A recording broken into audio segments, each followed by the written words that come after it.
Sejam bem-vindos, meus amigos, sejam bem-vindos à Liga Apologética. Eu sou Rodrigo Cervelli e hoje nós vamos falar sobre um assunto interessantíssimo. Nós vamos falar sobre a data de 457. Essa é uma data muito famosa entre os adventistas, muito importante para a nossa compreensão profética. Mas muitas vezes eu vejo essa data sendo atacada. Porque normalmente quando nós vemos alguma referência ao decreto do 7º ano do rei Artaxerxes, nós vemos como sendo 458 e não 457.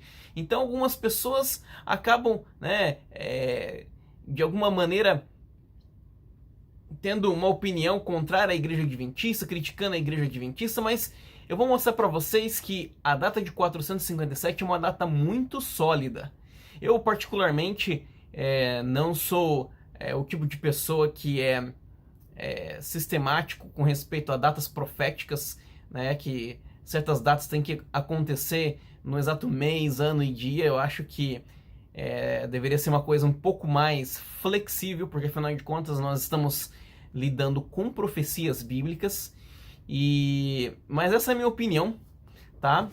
De qualquer maneira, a data de 457, ela marca o início das 70 semanas para a vinda do Messias e também o início do período profético de 2.300 dias, anos, né? Que vai terminar em 1844. Então, é uma data muito interessante, muito importante, e eu vou analisar, né, por que nós devemos então aceitar 457 como a data do decreto de Esdras, ali no capítulo 7, né, sendo não, né, a data de 458, tá?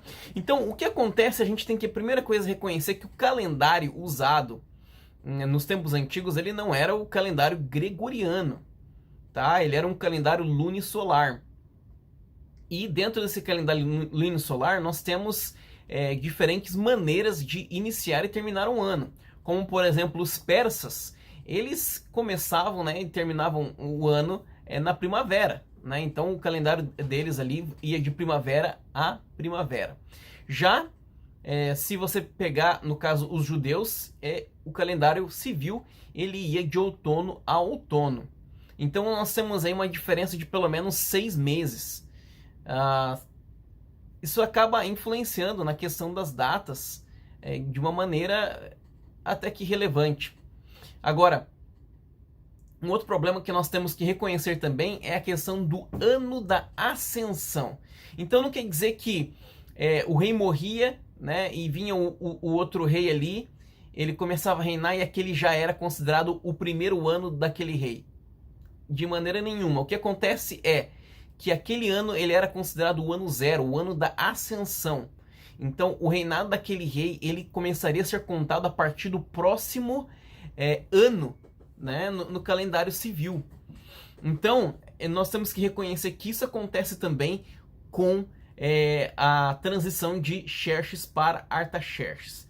Nós temos também um problema que aconteceu entre a transição de Xerxes e Artaxerxes. Nós tivemos uma insurreição. Nessa insurreição, o rei Xerxes ele foi assassinado pelo o seu guarda,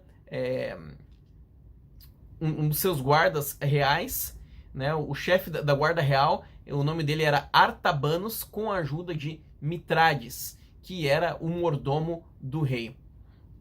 Então, nessa insurreição também morreu, no caso, Darius, que era o correto sucessor de Xerxes e o filho mais velho do rei Artaxerxes.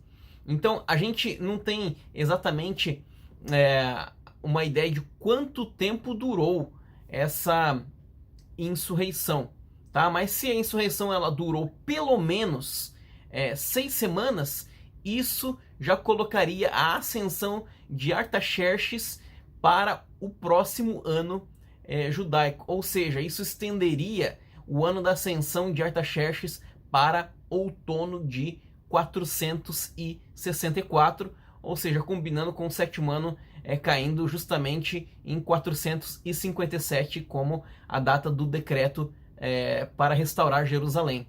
Então, será que a gente consegue encontrar isso aí em alguma uma explicação, né? Em alguma fonte histórica? Claro que a gente consegue. Existe um manuscrito chamado AP6, e esse manuscrito ele foi encontrado em Elefantina. Ali existia uma colônia judaica. Tá? O manuscrito ele está em aramaico. E olha que interessante o que o manuscrito diz. Ele diz assim: no 18º dia de Kislev, que é o 7º dia de Tof, no ano 21. Essa referência ao ano 21 é uma referência ao ano do reinado de Xerxes, que já havia morrido. Xerxes ele morre em agosto de 465. Então, ele está sendo referido aqui, e isso mostra que a referência está mostrando que é uma referência ao ano da ascensão do rei Artaxerxes. E a prova vem no que vem em sequência, que diz assim, ó: do começo do reino, quando Artaxerxes sentou no seu trono. Tá? Então essa data que nós temos ali cairia em torno de 17 de dezembro, né, a 15 de janeiro do ano de 464.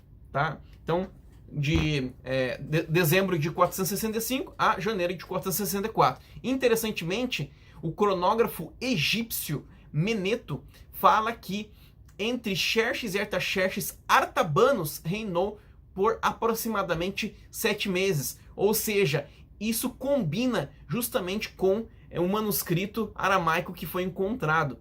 Tá?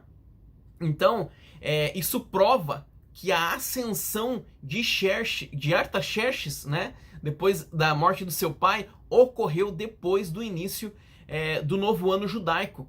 Então, de maneira nenhuma, o 7º ano do rei Artaxerxes, o decreto, ele vai cair em 458, mas ele tem que cair em 457. Então, a teoria adventista, ela é comprovada por uma fonte histórica, né, com um peso muito, muito forte. E não são somente teólogos adventistas que defendem essa posição, mas nós temos aí, por exemplo, Merrill Unger, tá? Não é um teólogo adventista, também concorda que foi em 457. Samuel Schultz, Eugene Merrill, Russell Bullock, né? Nós temos também Amelia Kurt, tá?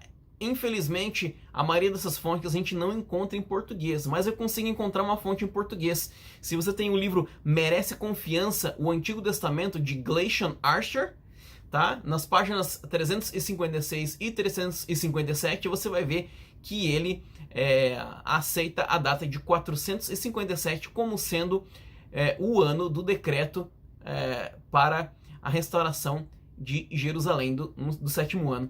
Mas é isso aí, gente. Eu vou ficando por aqui. Então essa aqui é a Liga Apologética. Estamos aqui para resolver problemas bíblicos e defender a fé adventista. Um beijão! E não se esqueça, né? Se subscreva no canal e também deixe seu feedback. Seu feedback é muito importante pra gente, tá bom? Tchau, tchau, pessoal!